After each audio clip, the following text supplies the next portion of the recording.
मराठी सणांमधील एक महत्त्वाचा सण म्हणजे वटपौर्णिमा. वट किंवा वड म्हणजेच वडाचे झाड, याला हिंदीमध्ये बरगद म्हणतात आणि इंग्लिशमध्ये बनियान ट्री म्हणतात. या दिवशी घरातील सर्व स्त्रिया वडाच्या झाडाची पूजा करायला जातात. या दिवशी वडाची पूजा का करतात यामागे एक गोष्ट आहे. चला ती जाणून घेऊया.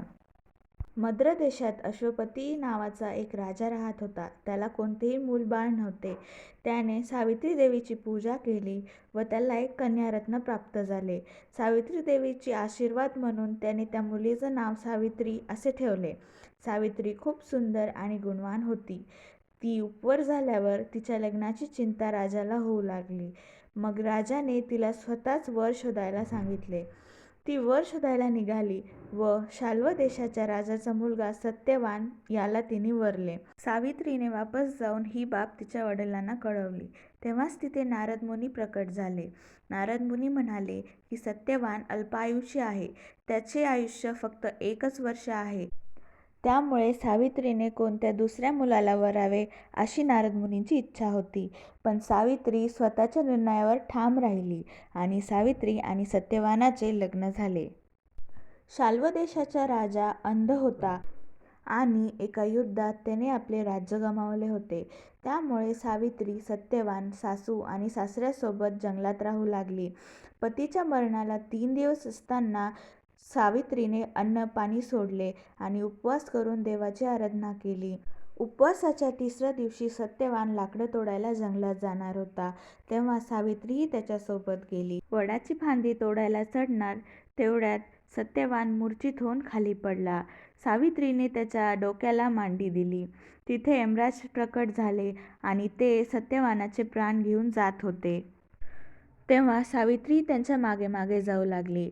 यमराजाने तिला वापस जायला सांगितले, पण पतीला सोडून तिने जाण्यास नकार दिला. यमराजाने वारंवार विनंती करून ती वापस जायला तयार नव्हती. तिची ही पतिनिष्ठा पाहून यमराज प्रसन्न झाले व सत्यवानाचे प्राण सोडून कोणतीही 3 वर माग असे यमराज तिला म्हणाले. पहिल्या वरात सावित्रीने सासऱ्याची दृष्टी, दुसऱ्या राज्य मागितले. 3ऱ्या वरात पुत्रप्राप्ती होऊन सत्यवानाची वंशवृद्धी व्हावी असे ती म्हटली.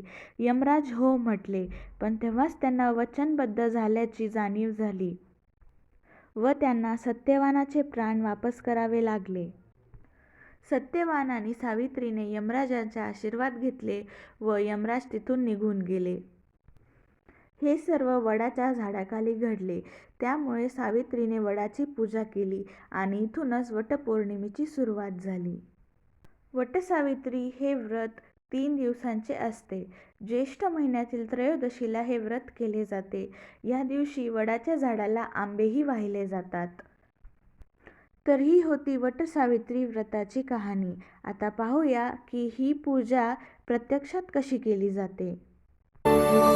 प्रार्थना होती 7 जन्माची, भाग्य हे जन्मोजन्मी करून घ्यावे माथ्याला.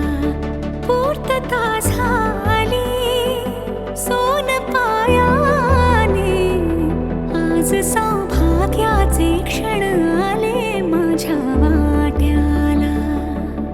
जन्माचे बंध हे प्रीतीचे गंध हे, तू एका नजऱ्याने केसात माने. व्हिडिओ आवडला असेल तर लाईक करा, शेअर करा आणि सबस्क्राईब करायला विसरू नका.